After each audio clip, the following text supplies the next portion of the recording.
Welcome to conversations. मैं आपका host, आपका दोस्त मुख्तदर खान, और आज मेरे साथ दो वरिष्ठ इकोनॉमिस्ट हैं।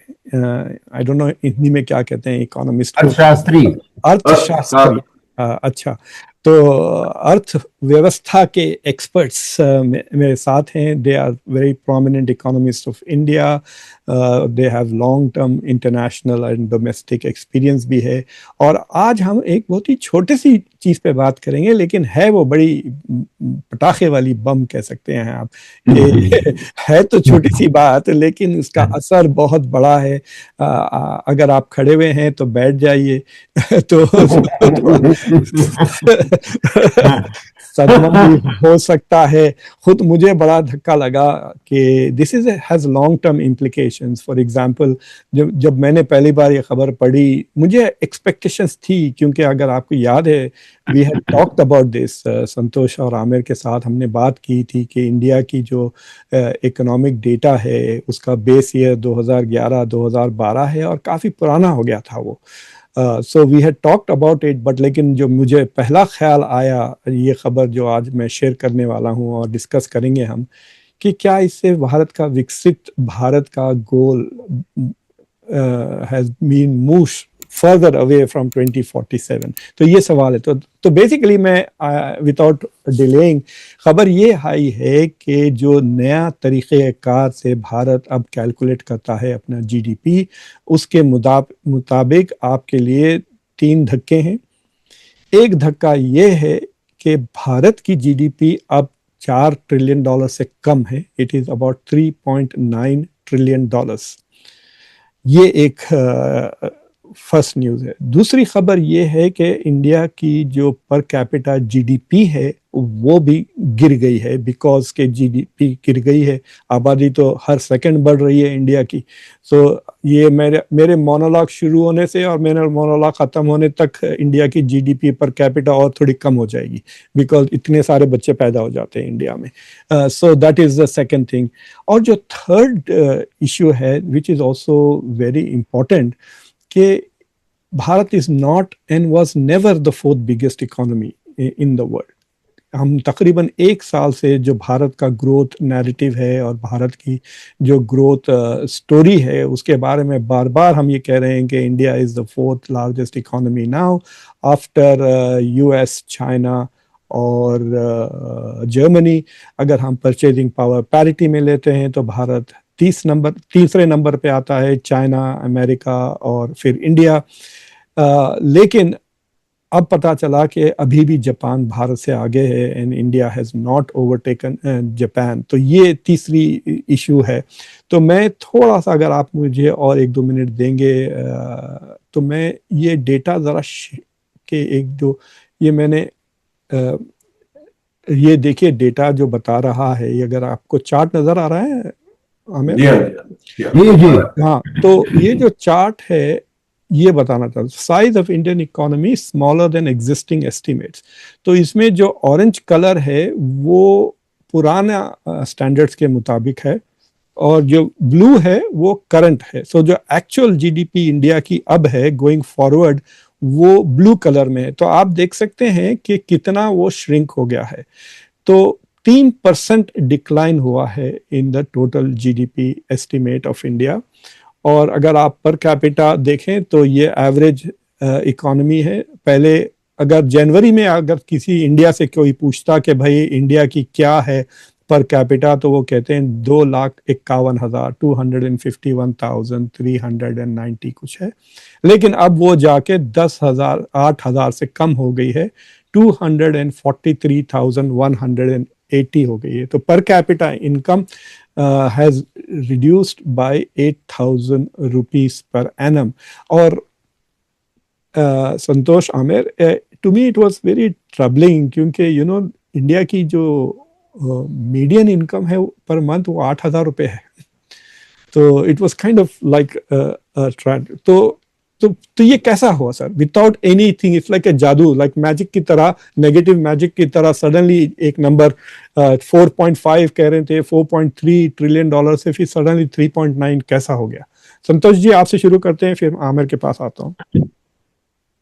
जी, आपको और आपके श्रोताओं को सबको नमस्कार, सत श्री अकाल, आदाब। अम, कैसे हो गया? देखिए, ये काम हर 5-6 साल पे होना चाहिए कि बेस ईयर का रिवीजन होता है।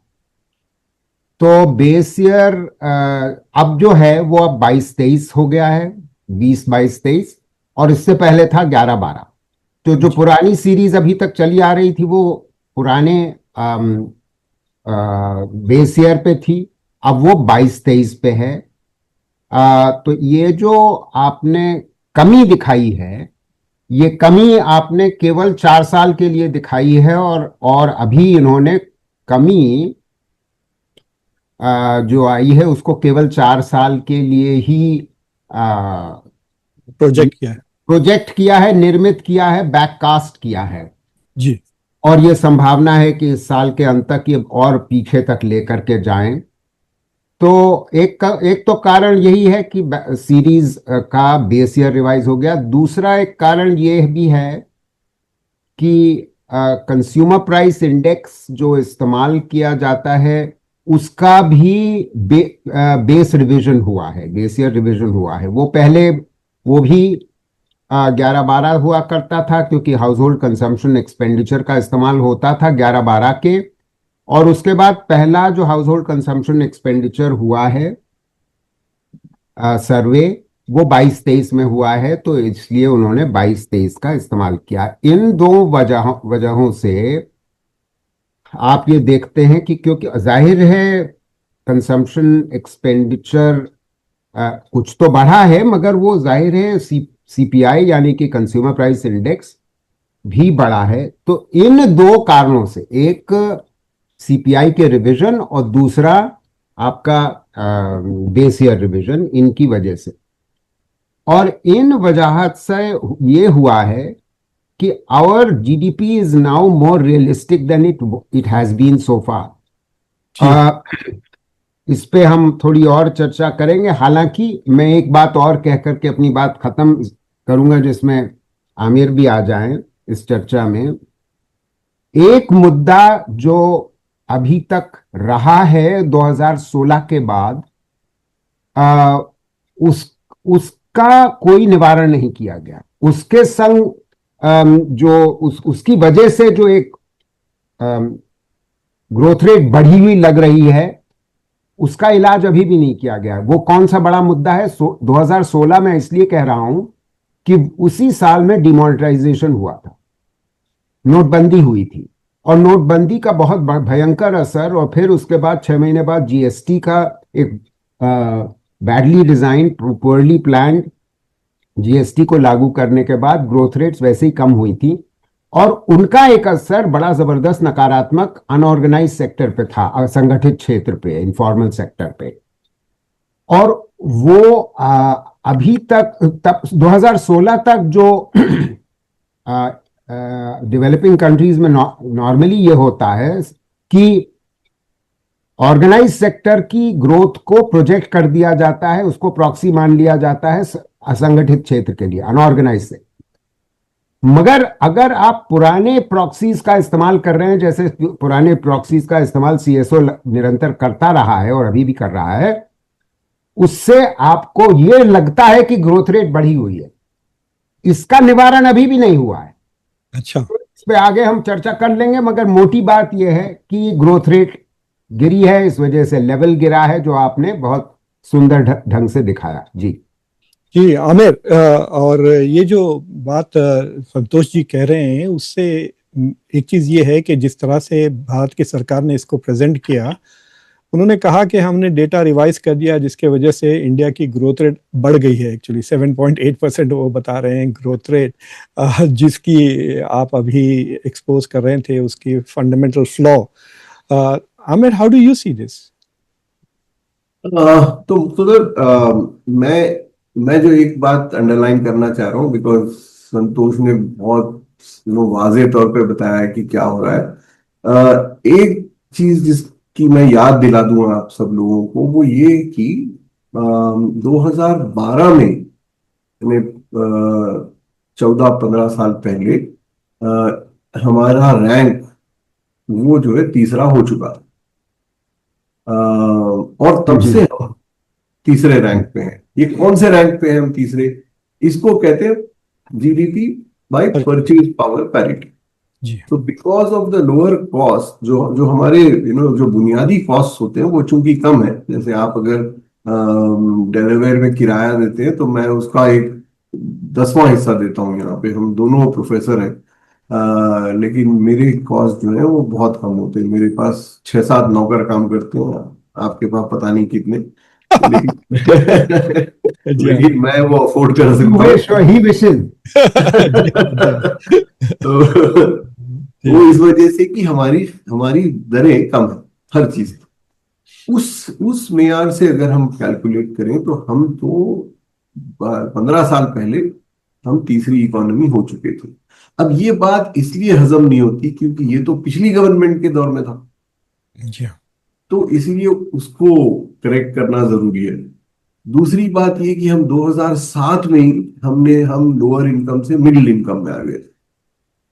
वो जो 1100-1200 डॉलर की दर है, हमने उसको भी पार कर दिया था। तो अगर आप देखें कि पिछले 10-15 साल में किसी भी रैंकिंग में कोई फर्क नहीं पड़ा। इसलिए फिर ये बार बार ये कहना पड़ा कि हम जीडीपी में 5वें से चौथे पे आ गए, चौथे से तीसरे पे आ गए। वो प्रेशर इतना ज्यादा था कि उसकी वजह से वो किसी भी तरह के अप्रोक्सीमेशन होने लगे कि अगर आप 3.8 ट्रिलियन पे हैं तो चलिए 4 कह देते हैं उसको, 4 से आप जापान से थोड़ा आगे निकल जाएंगे। तो वो जो टेंडेंसी थी उसकी वजह से ये सारा कंफ्यूजन हुआ है। अब ये जरूरी था कि बेस ईयर अगर हम अब नहीं बदलते तो अगली बार बदलते तो इलेक्शन के आसपास बदलते, और तब फिर बड़ी बड़ी हेडलाइन बन जाती वो। तो हमको ये नजर में रखना चाहिए कि हम ये रैंकिंग वाले बिजनेस में ये शायद ही कोई मुल्क में इतना ज्यादा होता होगा कि हम हमेशा ये कोशिश करते रहते हैं कि हम 10 में से 8वें पे पहुंच जाएं। और आप देखिए हमारी यूनिवर्सिटीज भी सारा टाइम यही करती रहती है कि हम कौन से रैंक पे पहुंच। तो एक वो ऑब्सेशन है रैंकिंग पे, और उस वजह से ये जिसका कोई मकसद नहीं। $3000 हमारी पर कैपिटा इनकम है, जिसका मतलब ये कि हम ज्यादातर लोग $100 पे महीना भर काट लेते हैं।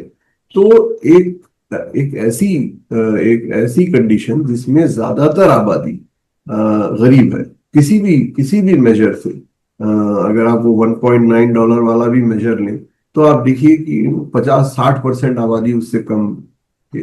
तो जब बहुत ज्यादा डिस्कशन गरीबी पे होने लगता है तो हम वो ढूंढते हैं जिससे ये लगे कि अमीर मुल्क है। तो और ये नजरअंदाज कर देते हैं कि उसको डिवाइड हम 1.5 बिलियन से कर रहे हैं। उस वजह से ये यहाँ पे पहुंच गए।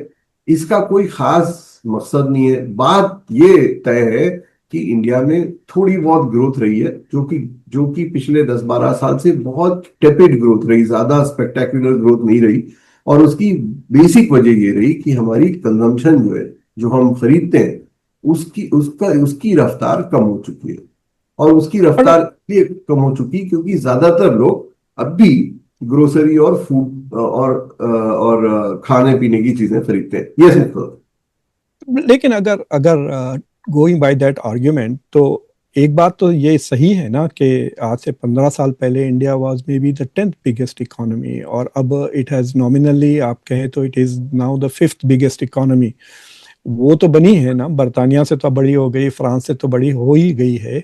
लेकिन मुझे ये समझना है कि ये जो बेस ईयर, थोड़ा लोगों को समझाने की कोशिश करें कि फर्क क्या आया, like what is the biggest change. So for example मैं आपको बताता हूं कि लेट अस से कि पूरे मुल्क में अगर हम 10 चीजें बनाते हैं जिसकी कीमत $10 एक एक है, तो आपकी जीडीपी उस साल की $100 हो जाती है, राइट।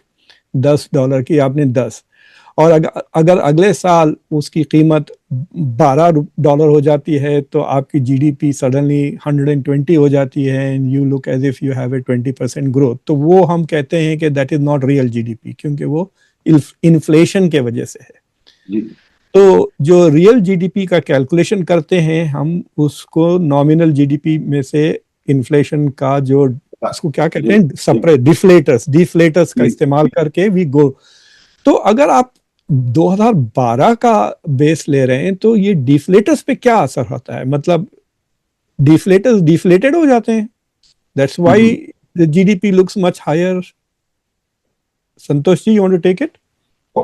देखिए, इससे हुआ यह है कि डिफ्लेटर की असलियत हमें पता चल गई।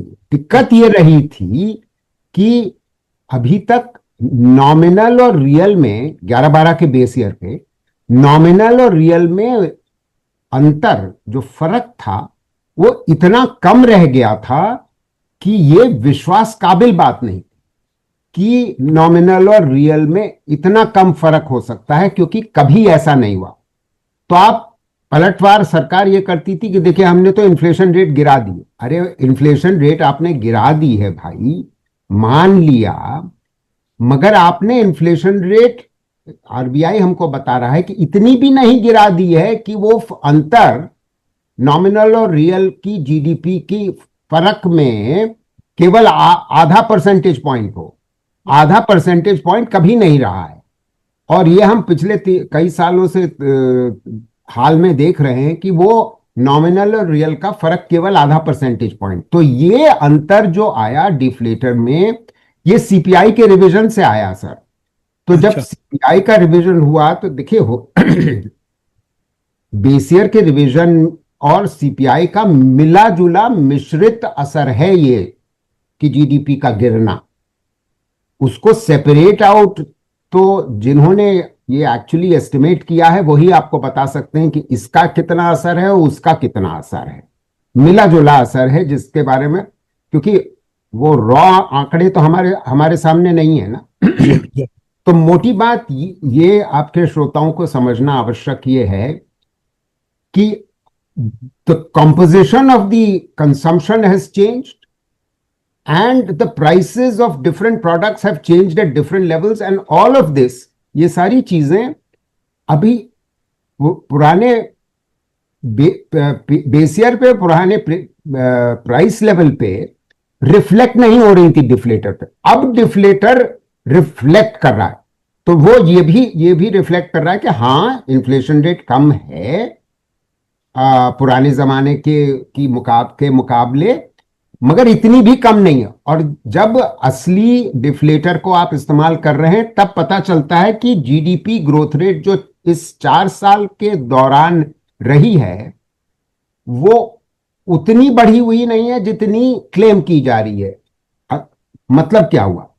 मतलब ये हुआ कि जो जीडीपी ग्रोथ रेट एवरेज 4 साल की, जिसके लिए बैककास्ट इन्होंने किया है, कौन से 4 साल? 22-23, 23-24, 24-25, 25-26। जी यही 4 साल आप दिखा रहे थे अभी। जी हाँ बिल्कुल। इनका अगर औसत निकालते हैं, एवरेज निकालते हैं कि कितनी कमी आई है, तो ये पता चलता है कि औसतन कमी 0.6 परसेंटेज पॉइंट्स की आई है on average across the 4 years। 4 साल का एवरेज कमी की बात कर रहा हूं। तो ये एक इस बात को दर्शाता है डॉक्टर साहब कि जो अभी तक क्लेम किया जा रहा था वो वाजिब नहीं था। हमारी ग्रोथ रेट इन 4 सालों में घट जाती है, और जब घटने की वजह से आप वो आंकड़े जो दिखा रहे थे ग्राफिक्स में, वो आपको वो दिख रहा। अच्छा, इसका मतलब हमारे आम जीवन में नजर आ रहा है। और मैं इस बात पे को दोहराऊंगा जो अभी आमिर ने बात कह करके अपनी खत्म करी थी कि डिमांड कम हुई है, और ये इनके आंकड़े स्वयं दिखा रहे हैं कि नॉमिनल डोमेस्टिक डिमांड 5.8% कम हुई है टोटल 4 साल में, ठीक है, as oppose to what we were being told it is. और इन रियल टर्म्स ये डिमांड 6.2% कम हुई है, यानी कि एग्रीगेट डिमांड कम हुई है। और आमिर और हमारे जैसे हेट्रोडॉक्स इकोनॉमिस्ट जो सरकार में काम नहीं करते, इस बात को दोहरा दोहरा करके थके चले जा रहे हैं पिछले 4-5 साल से, कि जो बाउंस बैक की दुहाई दी जा रही थी कोविड के कॉन्ट्रैक्शन के बाद, वो बाउंस बैक उतना जबरदस्त नहीं है। और वो जबरदस्त क्यों नहीं है, उसके कारण मैं 2-3 वाक्यों में समझा देता हूं आपके श्रोताओं के लिए। इसलिए एग्रीगेट डिमांड उस तरीके से नहीं बढ़ी, इस वजह से जीडीपी उस प्रकार नहीं बढ़ी है जितना क्लेम किया जा रहा था, दावा किया जा रहा था, क्योंकि ये साफ है कि एग्रीगेट डिमांड कहां से आती है। एग्रीगेट डिमांड आती है कि रोजगार बढ़ रहा है कि नहीं, और उसके अलावा आपके वेतन यानी कि आपकी मजदूरी बढ़ रही है कि नहीं, आपकी वेजेस सैलरीज बढ़ रही हैं कि नहीं।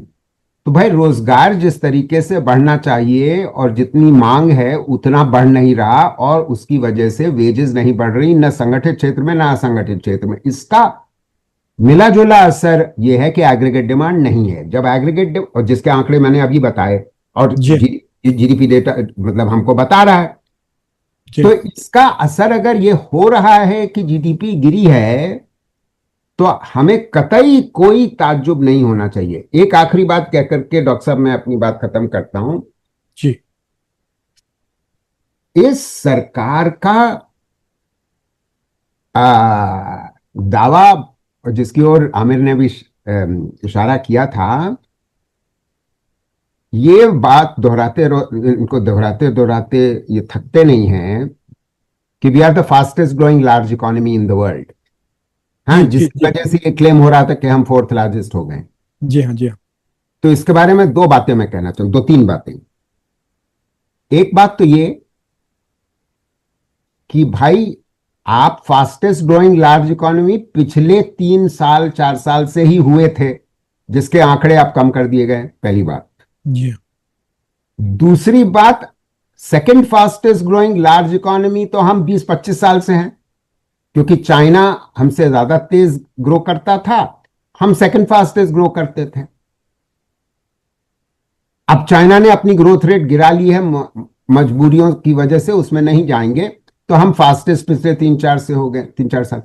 जी और तीसरी और आखिरी बात जी ये जी कि भाई हम चीन की 1/5वीं जीडीपी जीडीपी लेवल पे हैं, स्तर पे हैं। एक्चुअली We बड़ा are a he much smaller economy, we are a much poorer economy. तो हम Yeah. we have no choice but to grow faster. We have no choice but to grow faster. China was growing at 9-10% per annum इन दिनों। और ये आखिरी बात मैं कह करके अपनी इसलिए खत्म करना हूं, क्योंकि बात यह है कि 2004 और 14 के बीच में 7.8% ग्रोथ थी, 7.8% सालाना औसतन, नियरली 8%। अब वो अभी तक जो आंकड़े थे, मतलब 15 दिन पहले तक, उसके आधार पे वो कम होकर के 6.2% हो गई थी 11 साल में। मोदी जी की सरकार की 11 साल में वो 6.2 हो गई थी।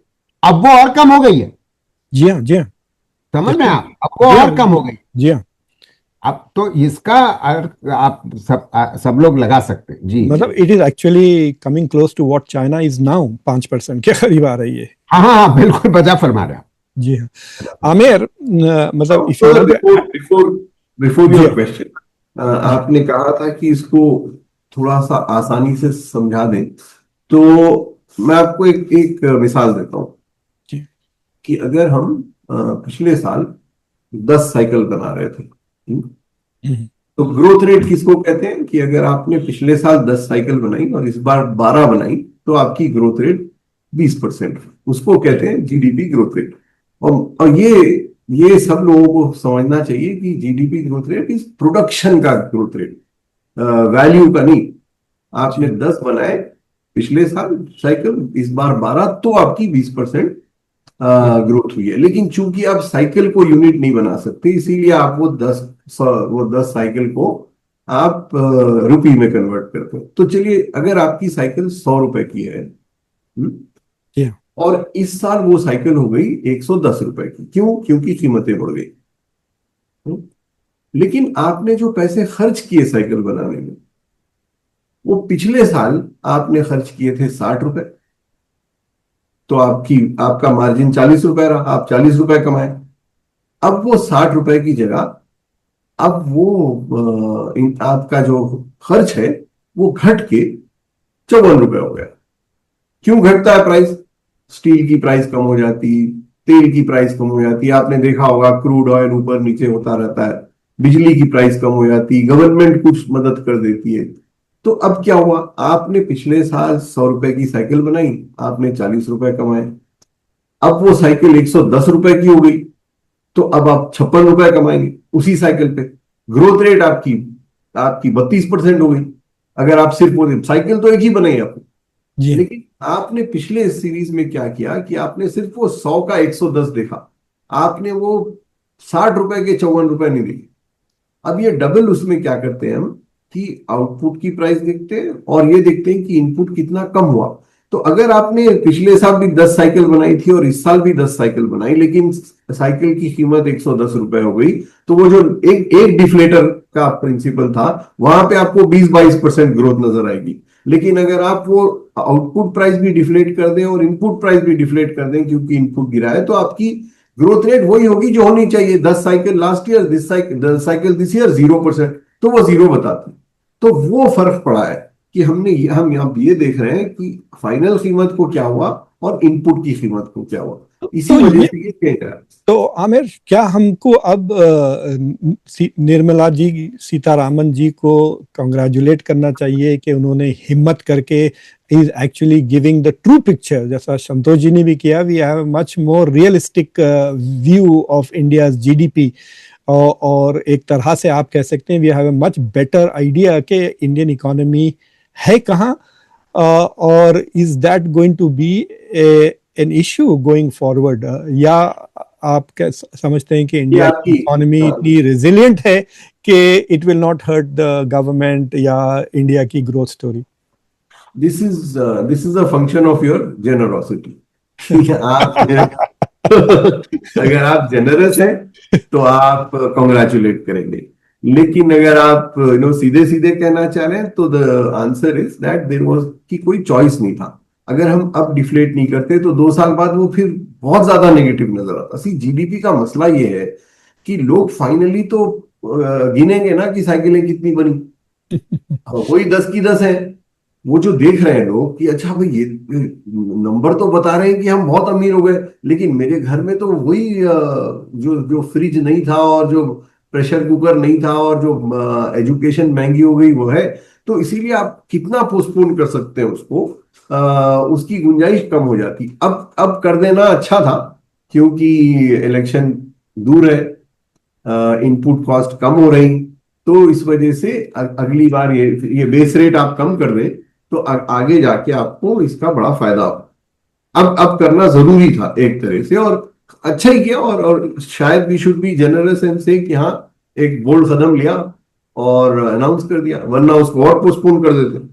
But is this also consequence के आईएमएफ ने जो सी ग्रेड दिया था इंडियन डेटा को, क्या उसके हाँ, दबाव के वजह से भी हुआ होगा कि दे रियलाइज के हो सकता कि आईएमएफ कोई ऐसा सख्त बयान दे दे इन द फ्यूचर जिसके वजह से इट कुड एक्चुअली हिट? देखिए, ये जो डेटा इन्होंने रिवाइज किया है, it is not without risk. हमें इससे ये होगा कि इंडिया जो पैसे लेती है बाहर से, लोन्स वगैरह जो उठाते हैं, I think the cost of that loan is going to go up because of a lower GDP, lower growth rate वगैरह, right? So there is going to be a cost involved in this.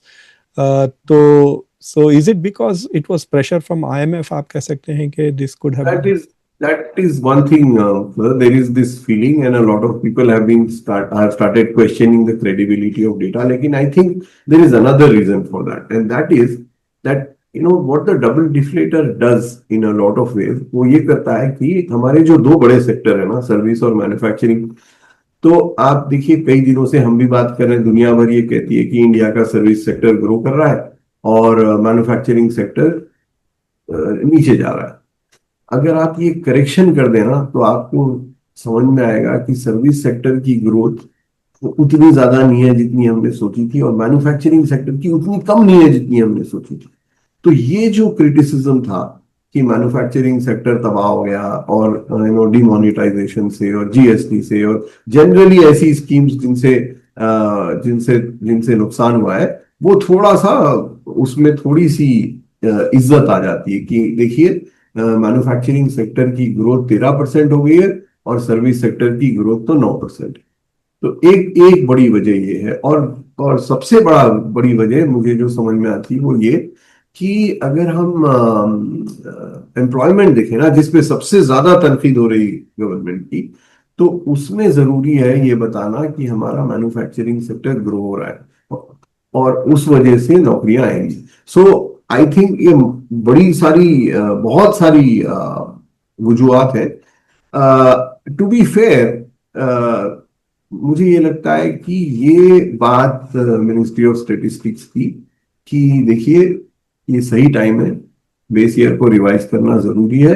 दूसरे, हमको world standards के लिए हमको input और output दोनों को देख के डिफ्लेट करना चाहिए। ये बात या तो समझ में आ गई, and I think it is possible कि समझ में आ गई होगी, या ये कि नजरअंदाज हो गई, हाँ भाई ठीक है अगर ये सही है तो यही करो। Santosh ji, there is ji also an incentive to go by the double deflator model, because अगर आप ये एक्सपेक्ट कर रहे हैं कि द कॉस्ट ऑफ प्रोडक्शन और इनपुट्स कम हो रहे हैं, राइट, हम्म कि there is a negative inflation की बात कर सकते हैं ना आप उसमें, कि जो कॉस्ट ऑफ इनपुट अगर कम हो रहा है जी, तो that is an incentive to use the double deflator model, isn't it? Doctor साहब, देखिए, डबल डिफ्लेटर वाला मुद्दा अभी तक चर्चा में लगभग 4-5 साल पहले तक नहीं था, जी जी मगर आया है। शायद इस वजह से आया हो क्योंकि मैन्युफैक्चरिंग का महत्व बढ़ रहा है। मगर हमारी इकॉनमी में मैन्युफैक्चरिंग का महत्व नहीं बढ़ रहा है। देखिए, ये मुद्दा पुराना है मगर उस पर चर्चा नहीं हो रही थी। देखिए, पहली चीज तो मैं आपके श्रोताओं के लिए ये समझा दूं कि बड़ा अच्छा किया आमिर ने कि ये जो तीसरा कारण, मैं शुरू में 2 कारण बता रहा था कि क्यों जी घटत हुई, तो ये तीसरा कारण भी आमिर ने ला दिया जिसको मैं गलती से भूला हुआ था। इसके बारे में हालांकि एक चीज ध्यान रखना ये है डबल डिफ्लेशन का, I don't think there's much politics involved here. This is part of the IMF criticism, I have to say. जी ये कि डबल डिफ्लेशन नहीं इस्तेमाल करते हम लोग डबल डिफ्लेशन इस्तेमाल पहले कर रहे थे एग्रीकल्चर के लिए, माइनिंग क्वारिंग के लिए, और मैन्युफैक्चरिंग के लिए नहीं कर रहे थे। अब फर्क ये आया है कि मैन्युफैक्चरिंग के लिए करना शुरू कर दिया है। इसकी वजह से भी आपको ये अंतर लग रहा है। मगर मोटी बात यह है कि क्योंकि जीडीपी का हमारे देश में कंट्रीब्यूशन मैन्युफैक्चरिंग का अभी भी बहुत कम है। वो हुआ करता था 14-15 तक, करीब 16-17%, और इस सरकार में वो कम हुआ है। तो ये डबल डिफ्लेशन का असर जीडीपी पे कुछ तो पड़ा है। और आमिर जो बता रहे थे कि ग्रोथ रेट मैन्युफैक्चरिंग की कुछ बढ़ी हुई लग रही है, मगर उतना नहीं पड़ेगा क्योंकि मैन्युफैक्चरिंग का ओवरऑल योगदान, भूमिका, contribution in the overall economy is quite small. It's much smaller than in China, and it's nearly as small as it is in the USA. ये तो और डबल डिफ्लेशन का इस्तेमाल पहले नहीं होता था क्योंकि सर्विसेज में देखिए इनपुट्स की काफी कमी होती है, और मैन्युफैक्चरिंग में इंटरमीडिएट इनपुट्स का बहुत बड़ा रोल होता है। रॉ मटेरियल्स होते हैं, एनर्जी होती है, कंपोनेंट्स इस्तेमाल होते हैं। तो डबल डिफ्लेशन का इस्तेमाल होना जरूरी है और हो रहा है, ये बड़ी अच्छी बात है। तो इसमें कोई दो राय नहीं है कि that we have began to use double deflation and it's a very good thing. हालांकि एक सवाल जो आपने ये उठाया कि क्या हमारी रैंकिंग और जीडीपी ग्रोथ का असर our ability to borrow at good rates internationally उस पे असर आएगा। मैं उस पे एक टिप्पणी कर दूं, जी क्लैरिफिकेशन कर दूं कि देखिए वो इम्पैक्ट करता है। वो उस पे इम्पैक्ट तब आता है, हमारे किस रेट पे हम बोरो कर सकते हैं, जब स्टैंडर्ड एंड पुअर, मूडी, ये जो इंटरनेशनल रेटिंग एजेंसीज हैं, ये हमारी रेटिंग घटाती हैं या बढ़ाती हैं। अगर घटा देंगी तो जी हमारी हमें हमें ज्यादा देना पड़ेगा। इन इन आंकड़ों से नहीं होना चाहिए। इन आंकड़ों से हमारे हमारा डेटा और बिलीवेबल हो जाएगा। इस वजह से हमारी रैंकिंग, मुझे लगता है अगली बार आईएमएफ में सी से बी वापस पहुंच जाए, हैं? अच्छा समझ जी रहे ना? समझ गया तो इसलिए अच्छा हुआ है कि ये काम हुए हैं, तीनों काम, और असलियत निकल आई है। असलियत आमिर इतनी और हम बुरी दोनों ही बुरी कारण उसके बता रहे हैं, सही आपको। जी मतलब इतनी बुरी नहीं है compare to what was being projected actually और क्रेडिबिलिटी भी शायद बढ़ जाएगी इंडियन क्रेडिबिलिटी इकोनॉमी बढ़ जाएगी। जी हाँ हालांकि मैं अब शुरू में जो मैंने बात कही थी, जो अपने पहले इंट्रोडक्टरी रिमार्क्स में, कि संगठित और असंगठित क्षेत्र का जो रिलेशनशिप है, वो जी अभी भी प्रॉब्लम है। वो तो है हाँ, जी और उसका निवारण नहीं किया गया है इस रिवीजन में। और उसके बारे में सीएसओ को, सेंट्रल स्टैटिस्टिकल ऑर्गेनाइजेशन और मिनिस्ट्री ऑफ स्टैटिस्टिक्स को बहुत ध्यान से सोचना पड़ेगा। और नेशनल स्टैटिस्टिकल कमीशन जो है, उसके बारे में उसकी चर्चा करना चाहिए उन्हें। क्योंकि मोटी बात यह है कि सरकार की के लिए खुशखबरी यह है कि कम से कम पिछले 2-3 साल से अनऑर्गेनाइज सेक्टर वापस उस स्थान पे आ गया है जो 10 साल पहले था, यानी कि 15-16 में। मगर अगर अब वापस उस स्थान पे आया है डॉक्टर साहब, जो 10 साल पहले था, यानी कि अनऑर्गेनाइज सेक्टर जो करीब 40-45% हमारी जीडीपी का भाग है, जी तो यानी कि 10 साल तो खो दिए हमने ना। जी रोजगार खो दिया, आमदनी कितने लोगों की खो दी। तो ये जो एग्रीगेट डिमांड वाला मुद्दा है डॉक्टर साहब, ये इन्हीं कारणों से उठ रहा है कि रोजगार नहीं हो रहा, नहीं पैदा हो रहा। और जी अधिकतर रोजगार असंगठित क्षेत्र में पैदा होता है। तो ये बात मतलब सरकार को इसको नजरअंदाज नहीं कर सकती आगे चलते हुए। जी। जी आमिर ये बातें हम ये मुद्दा हमारे लिए बहुत इम्पोर्टेंट था कई बार आमिर से मेरी इस पे बातचीत हुई अबाउट द इनफॉर्मल सेक्टर क्योंकि मेरी ये सजेशन है कि जो भी ग्रोथ होती है ख़ासतौर से इंडियन मुस्लिम कम्युनिटी में वो इनफॉर्मल सेक्टर में ज़्यादा होती है and their presence in formal sector actually कम होते जा रहा है स्पेशली आफ्टर कोविड के बाद से Muslim presence in the formal sector और वैसे it is an overall across the country impact के इनफॉर्मल सेक्टर में लोग ज़्यादा हैं फॉर्मल सेक्टर में कम है शहर छोड़ के घर आ गए आप वीडियो गेम्स खेल रहे हैं फिर फादर के लिए पान खरीद के लेकर आते हैं मोटरसाइकिल पे कुछ छोड़ने जाते हैं and then you are considered as unpaid employ according to Indian labour industry तो एक इंटरेस्टिंग चीज ये है कि लोग कह रहे हैं कि India was estimating the informal sector based on the formal sector yes right तो 2012 का जो फॉर्मल सेक्टर का एस्टिमेट है तो एटलीस्ट यहाँ पे जीएसटी वगैरह के वजह से we have a better understanding of the formal sector but does that mean कि having a better understanding of the formal sector means that our estimation of the informal sector या projection is more accurate?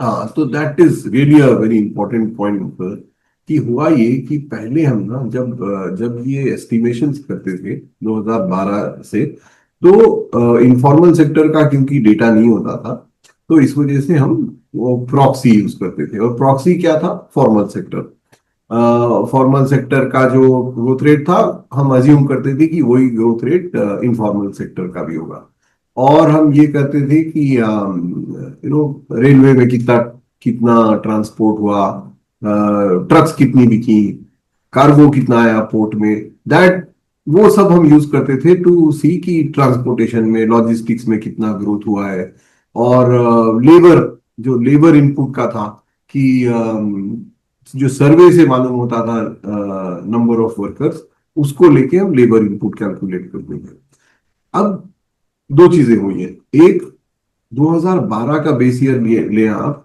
तो the problem is कि ये जो Covid में shift हुआ ना, that will continue to dominate the estimations. क्योंकि Covid में बहुत शिफ्ट हुआ, प्रोडक्शन शिफ्ट हुआ, कंजम्पशन शिफ्ट हुआ, सेक्टर शिफ्ट हुए, लोग शिफ्ट हुए। तो अब ये जो 2022-23 पे ले आए हम, तो उसकी वजह से वो कोविड का जो असर है वो निकल जाएगा, क्योंकि कोविड का बहुत संगीन असर हुआ था। सेकेंड थिंग इज कि इन 10-12 सालों में हमारी इकोनॉमी की नौयत ही बदल गई।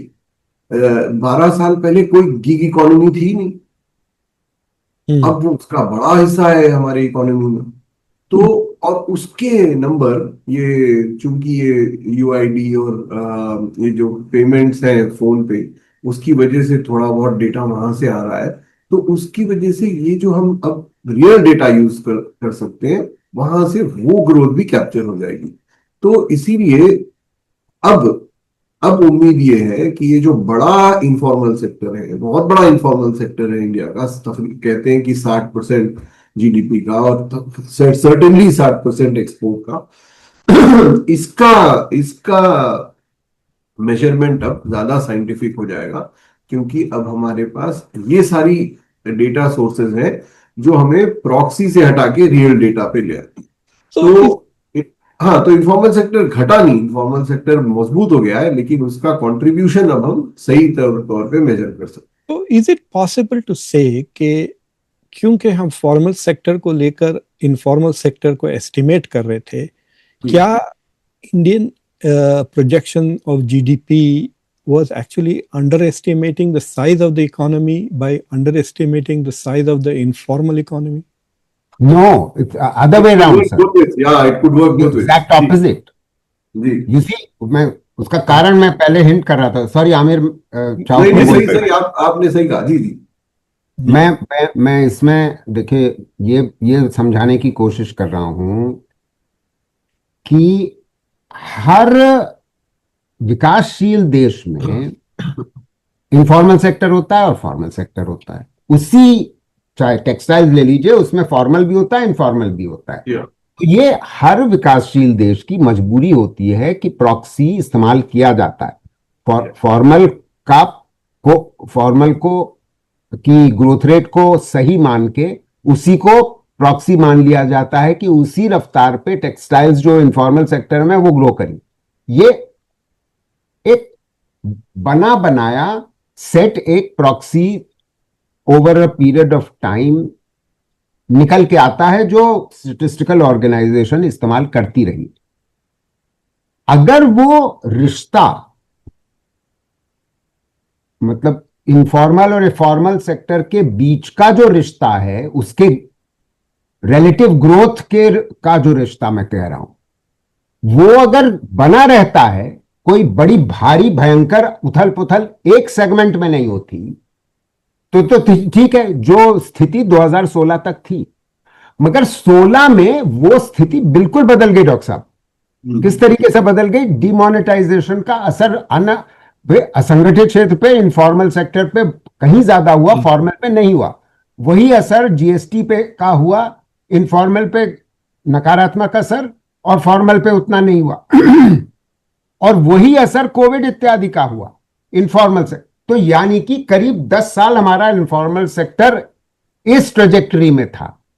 अब ऐसे में अगर आप वही इस्तेमाल करते हैं, जीएसटी और demonetisation were two BrahMos launched at the two sectors. हाँ बिल्कुल ऑलमोस्ट प्रैक्टिकली, और इसकी चर्चा लोग नहीं करते। और इसका असर, मतलब ये फिर हुआ, इन तीनों चीजों का मिला जुला असर 10 साल में, कि असंगठित क्षेत्र में यूं गया और संगठित क्षेत्र में कोई ऐसी बड़ा कैसा अंतर, मतलब नकारात्मक असर इन चीजों का नहीं आया। तो संगठित क्षेत्र बढ़ता रहा। अब आप संगठित क्षेत्र की बढ़त को आप उस पे प्रोजेक्ट कर दीजिएगा, प्रॉक्सी मान लीजिएगा असंगठित क्षेत्र को के लिए, तो आप तो बढ़ा चढ़ा के दिखा रहे हो। तो आपकी जो अब आई है ग्रोथ रेट पिछले 4 साल की, वो 5.4% ऑन एवरेज अभी तक पुरानी सीरीज में थी, वो इन्होंने घटा करके 4.8 कर दिए पिछले 4 साल की। अब इसमें भी थोड़ी आपको कमी लानी पड़ेगी। एक चीज मैं हालांकि ये बताना चाहता हूं कि इनको करना ये चाहिए था कि इस प्रॉक्सी का इस्तेमाल जो पुरानी प्रॉक्सीज का कर रहे हैं उसको इम्प्रूव कर सकते थे, क्योंकि इनके पास आंकड़े और हैं।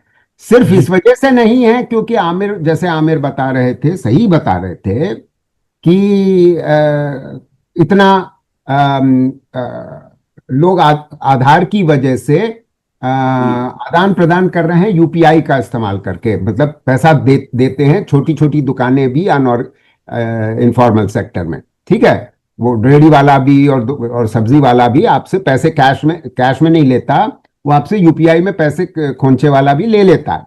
तो इस एक तो कारण वो है कि मतलब प्रॉक्सी के लिए डेटा, प्रॉक्सी के को एस्टिमेट करने के लिए डेटा इंप्रूव कर गया। दूसरा बहुत बड़ा कारण, भारत सरकार यानी कि मिनिस्ट्री ऑफ स्टैटिस्टिक्स ने एक annual survey of enterprises in the unorganised sector जारी कर दिया हैगा।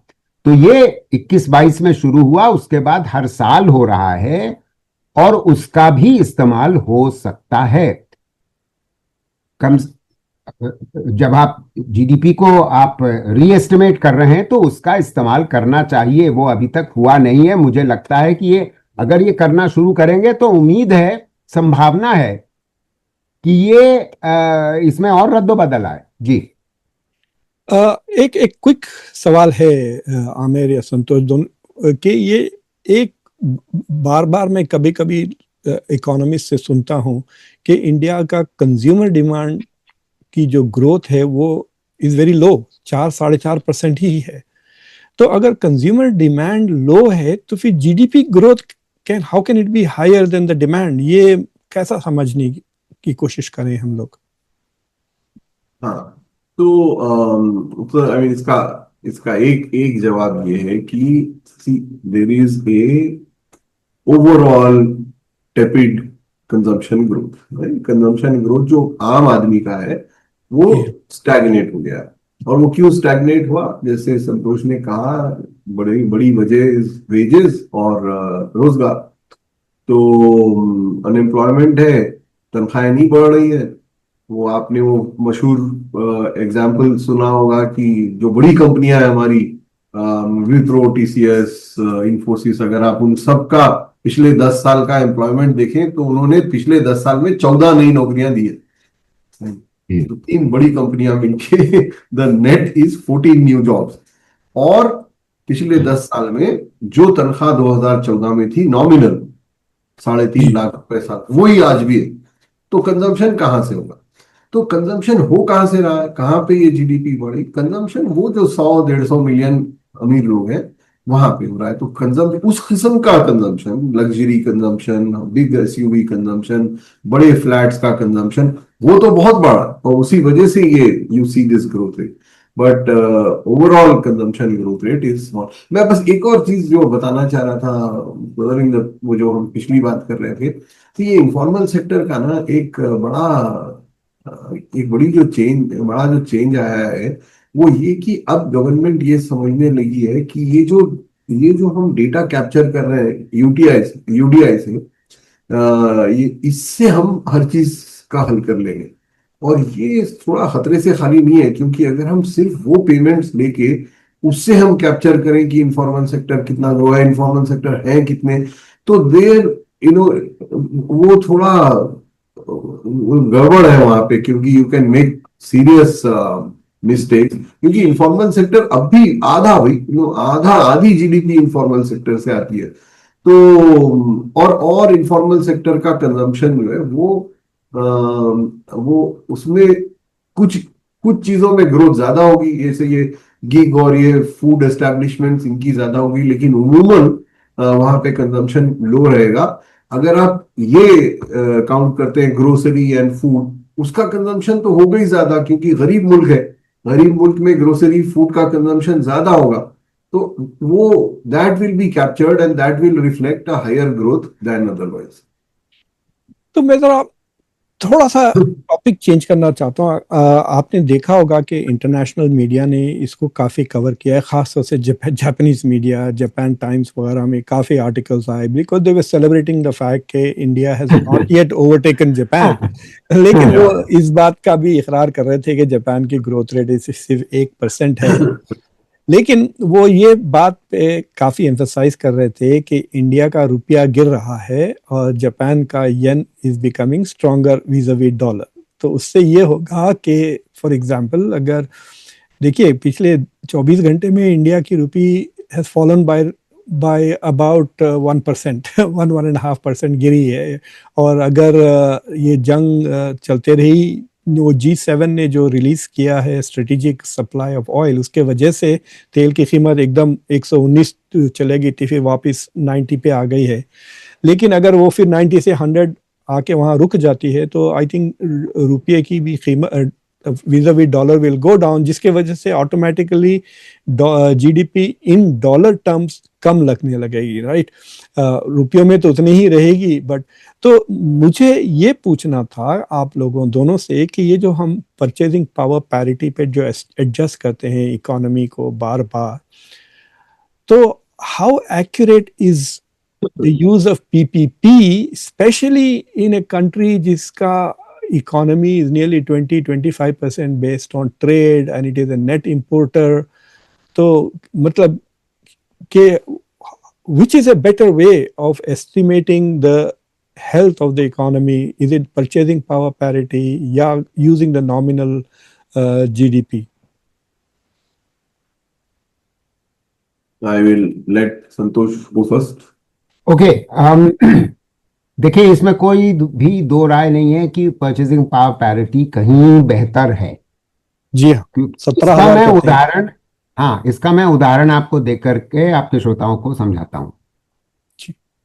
हम आज की तारीख में मार्केट एक्सचेंज रेट्स पर, यानी कि जो 92 या 93 रुपए एक डॉलर का हम देते हैं आज मार्केट में, जी हाँ, उसका इस्तेमाल करके कर रहे हैं। इसी वजह से वो $4 ट्रिलियन की इकोनॉमी है। जी हाँ, कल को आरबीआई में कोई एक सरफिरा गवर्नर आ जाए और वो निर्णय ये ले ले कि नहीं 92 रुपए पे नहीं, हम इसको रोके रहेंगे 20 रुपए पे, हैं 20 रुपए डॉलर, जी हाँ, यानी कि हम तो दुनिया की सबसे बड़ी इकोनॉमी हो जाएंगे। क्योंकि आप आज ट्राल जो भी रुपए में आपकी जीडीपी है, उसको अब आप 20 ही रुपए से डिवाइड करिएगा तो आप दुनिया के बिल्कुल, आप तो शायद सबसे हाँ, बड़ी इकोनॉमी हो आप जाए। तो मतलब कुछ और ही कहीं और जगह पहुंच जाएंगे। जी हाँ, डेफिनेटली है। This I am giving you the absolute extreme case, जी हाँ, मगर इसलिए इसको इस्तेमाल नहीं करना चाहिए। इसका एक बहुत बड़ा, इसलिए पीपीपी का इस्तेमाल आवश्यक है। पीपीपी में दिक्कतें हैं वो बात अलग है, मगर अब दिक्कतें तो देखिए आर्थिक जगत में इस तरीके के एस्टिमेशन में हमेशा ही होती हैं। मैं इसके बारे में एक दो बातें और कहना चाहूंगा, क्योंकि हम बड़े ऑब्सेस्ड हैं कि जी हम किस रैंक पे हैं दुनिया में। एटलीस्ट हमारी सरकार बड़ी ऑब्सेस्ड है, और देश जैसे आपने अभी बताया कि जापान में बड़ी खुशियां मनाई सी जा रही थी कि वो अरे अभी भारत हमसे आगे नहीं निकला है। ये सब बचकानी हरकतें इसलिए हो बचकानी बातें इसलिए हो जाती हैं क्योंकि प्रति व्यक्ति आय में तो हम 124वें स्थान पे हैं प्रति व्यक्ति आय में, पर कैपिटा इनकम में, पहली बात। दूसरी बात ये है कि हम ये भूले बैठे हैं कि अगर हम मार्केट एक्सचेंज रेट्स पे अपने को विकसित भारत बनाना चाहते हैं तो एक चीज ध्यान रहे कि हम विकसित भारत तो आज तो बने नहीं है, हम वो 2047 में बनने की चेष्टा है हमारी, ठीक है। आज की तारीख में विकसित होने के लिए आपको मार्केट एक्सचेंज रेट्स पे आपकी जीडीपी होनी चाहिए $14,005, मान लीजिए $14,000, ठीक है। और आज आपकी जीडीपी प्रति व्यक्ति आय है करीब $2,900। तो $14,000 आपको पहुंचना है आज की तारीख में, आज के प्राइसेस में, आज की एक्सचेंज रेट्स पे, ठीक है। जी हाँ, जी हाँ। दिक्कत यह है डॉक्टर साहब, और ये आपके श्रोताओं को समझना जरूरी है, कि ये 14,000 जो आज की कट ऑफ है हाई इनकम कंट्री के लिए, वो कट ऑफ बढ़ करके 47 तक, हमारा अनुमान है ये बढ़ करके 22,000 हो जाएगी, $22,000। जी हाँ। तो क्या हम $22,000 प्रति व्यक्ति आय पे पहुंच सकते हैं? नहीं पहुंच सकते। तो हम विकसित भारत नहीं हो जाने वाले हैं, मोटी बात ये समझिए, पहली बात। दूसरी बात इसका ये कि हम इसमें मैं आपको एक बात बताना चाह रहा हूँ। दिसंबर में जो PIB था, उन्होंने एक रिलीज किया था कि giving a review of the Indian economy, और जो एनुअल 2025 ईयर का, तो उसमें उन्होंने कहा था, दे सेड के we are on target to become an upper middle income economy by 2047। So they are not targeting विकसित भारत का मतलब is not high income, it is upper middle income, जो आज की तारीख में 4,500 है। हाँ हाँ हाँ, तो बिल्कुल बिल्कुल बिल्कुल आप ठीक कह रहे हैं। अगर उतना ही इनकी चेष्टा है तो चलिए, गनीमत है कि देर आए दुरुस्त है। मगर मोटी बात ये भी है कि अगर हम मतलब साउथ के सारे स्टेट्स हैव रीच्ड दैट ना, तेलंगाना वगैरह तो have achieved. You are absolutely right, you are absolutely, बिल्कुल बिल्कुल। साउथ के अधिकतर प्रदेश जो हैं विकसित हो चुके हैं। हाँ बिल्कुल, मतलब वो अपर मिडिल इनकम तो पहुंच चुके हैं जी। एनीवे, मोटी बात ये भी आपके जो श्रोताओं को समझना ये है कि हम हाई इनकम पे पहुंचने की अगर कोशिश कर रहे हैं तो उसके लिए 8% ग्रोथ की आवश्यकता है सालाना 22 साल तक। और अब तो ये हम आंकड़े बता रहे हैं कि हम तो असलियत में 5.8%, सॉरी कितना, 4, आमिर कितना हुआ है पिछले 4 साल का एवरेज? हाँ, तो मतलब वो घटा ही है, उससे बहुत 8 से बहुत दूर है डॉक्टर साहब, 8 से।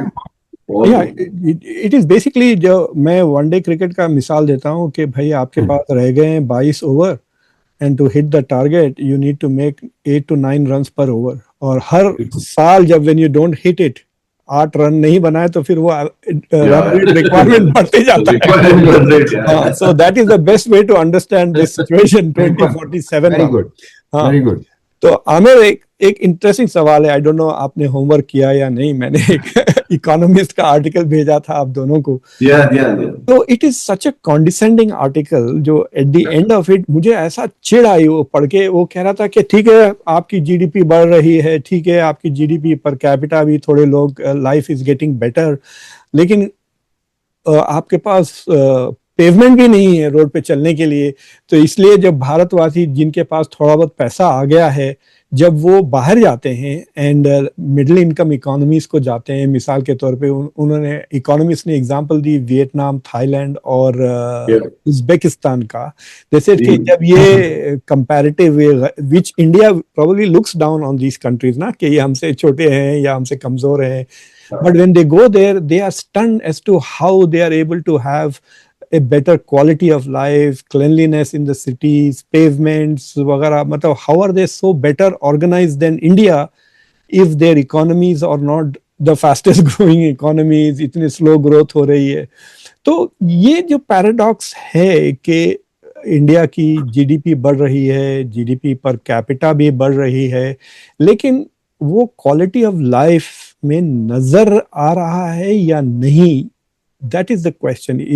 मतलब यू रिमेंबर कि मैं जब हैदराबाद में I went for a walk, I was really upset. वो जो पब्लिक गार्डन्स के सामने जो कचरा देखा मैंने, it was heart breaking for me. मैं वहाँ टेनिस खेला करता था, अब तो मैं वहाँ जाना भी पसंद नहीं करूंगा, इतनी गंदगी थी। And this is at the heart of the city and one of the most prosperous cities. तो ये how do you deal with this paradox? Yeah, so this is a very this is beyond simple economics. It is public policy, it is sociology, it is political economy. So I if I'm brief about this, firstly, you see what happens in these countries of Vietnam and Sri Lanka and Uzbekistan is that infrastructure spend is a local subject. Infrastructure spend comes usually from very जो जो बड़ी empowered municipalities हैं, state government. हमारे पास municipality के पास एक पैसा नहीं होता, वो जो थोड़े से पैसे होते हैं वो इधर उधर होर्डिंग्स लगाने में चले जाते हैं। सारा खर्च वो तय होता है दिल्ली में। दिल्ली तय करता है कि इंफ्रास्ट्रक्चर क्या होना चाहिए मद्रास में या कोयम्बतूर में। इस वजह से क्या करते हैं, तो और विजिबल होना चाहिए ना, दिखाना बड़ा इंपॉर्टेंट है। तो फुटपाथ कौन देखता है? देखते क्या है लोग? एयरपोर्ट। तो आप देखिए कुशीनगर में एयरपोर्ट बना देते हैं, यहाँ पे 3 प्लेन नहीं आते, बंद कर देते हैं 4-5 साल के बाद। 30-40 ऐसे एयरपोर्ट है जहां पे फ्लाइट ही नहीं जाती कोई। अयोध्या में इंटरनेशनल एयरपोर्ट बना देते हैं। तो ये जो दिखावे वाला इंफ्रास्ट्रक्चर है ये बहुत बढ़िया है। आप देखिए 8-8 लेन के हाईवे हैं जहां पे ट्रैफिक नहीं है, और जहां ट्रैफिक है शहर में वहां पे रोड ही नहीं है। वही रोड जो आप अभी जिक्र कर रहे थे, आप बंजारा हिल में आ रहे थे, जो रोड हमने 50 साल पहले देखी थी अभी भी वही रोड है। 3 घर हुआ करते थे, अब 3 लाख घर है उस मोहल्ले में। तो जो जाहिर होता है ना वो उस पर ज्यादा खर्च होते हैं। मेट्रो लाइन बनी जा रही एयरपोर्ट के लिए। मेट्रो एयरपोर्ट कौन जाता है मेट्रो? लेकिन 22,000 करोड़ रुपए की मेट्रो लाइन में।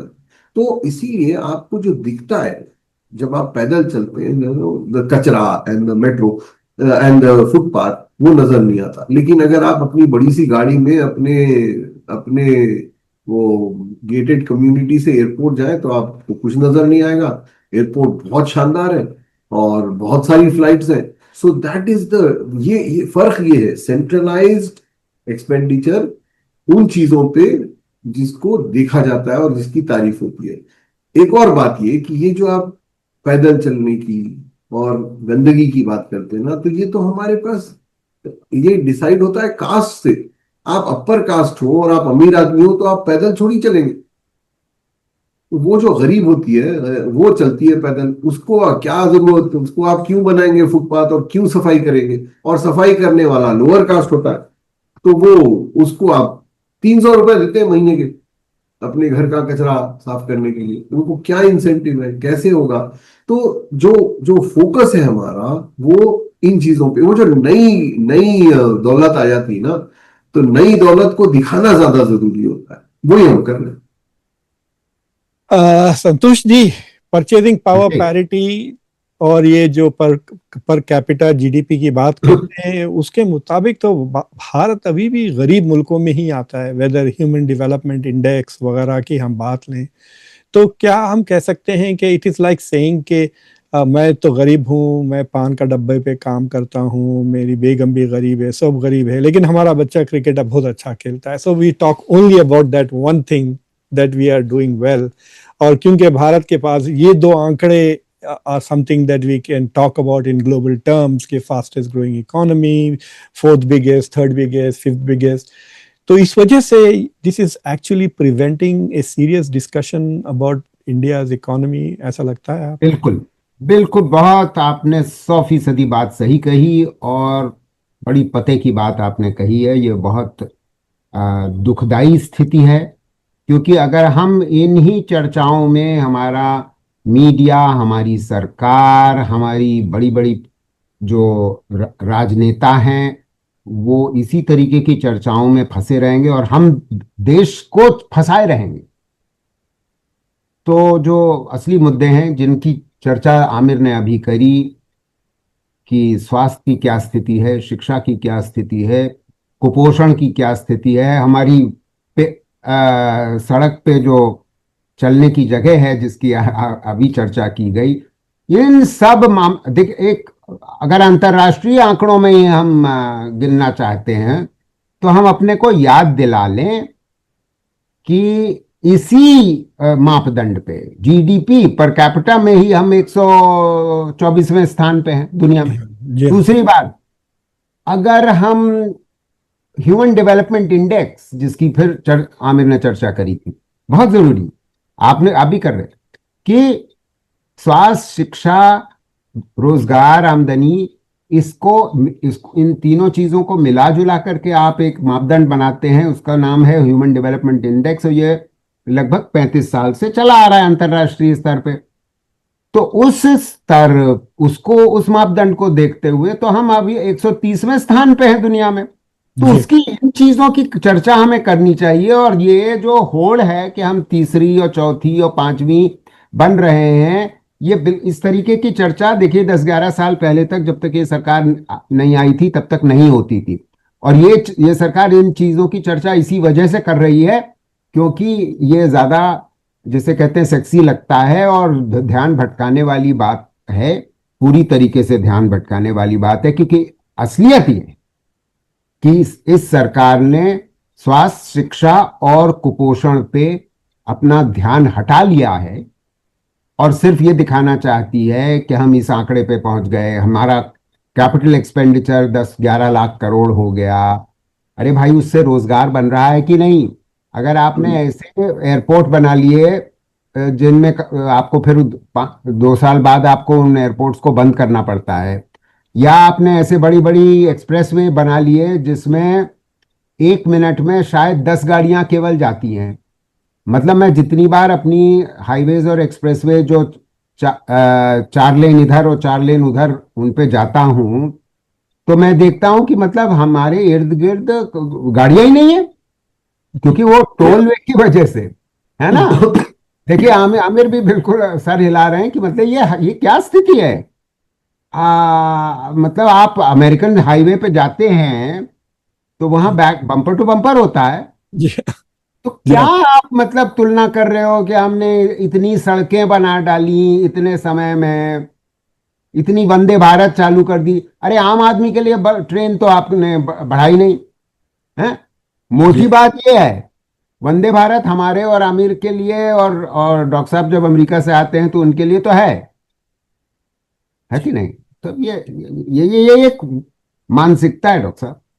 सर, आप दोनों का बहुत बहुत शुक्रिया कि आपने इतना इंटरेस्टिंग तरीके से इतनी गंभीर मसलों पर गौर व फिक्र किया है। And I mean we can't resolve this issue in 1 hour लेकिन ये बात मैं समराइज कर दूं कि जो नए, तो द पॉजिटिव्स ये है कि अब हमारे पास जो आंकड़े हैं उससे we have a better and more realistic assessment of India's GDP and India's economy.